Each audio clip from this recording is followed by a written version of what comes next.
May testimony si kabayan natin, no, yung laging nananakit daw yung dalawang tuhod niya.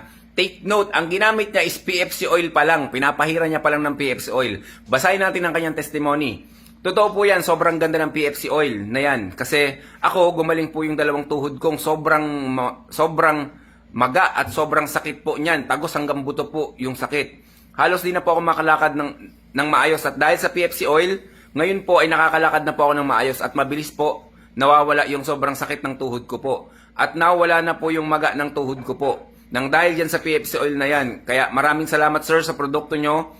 Sobrang ganda po sir. Okay, so meron kasi tayong TikTok page nung nakaraan. Kaya lang, gagawa ulit tayong panibagong TikTok page. So sa TikTok to nag-order sa atin. Pero tignan nyo naman, wala pa siyang hydrogen tablet nun wala pa siyang Lunas herbal capsule natin, wala pang Alkalife.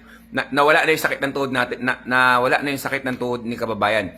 PFC oil pa lang. Pero pinaka the best result kabayan, syempre, kailangan mo pa rin mag-Alkalife para yung mga fluid sa loob ng katawan natin is, yung mga acidic na fluid is ma-convert into alkaline nga, no? Kasi ayun ang kahinaan ng acidic na katawan is yung Alkalife. Nawawala talaga yung pagiging acidic na katawan kapag umiinom ka ng tubig ng Alkalife natin. Yun lang mga kababayan, stay healthy. Ako si Chance at ako ang magsasakang gala.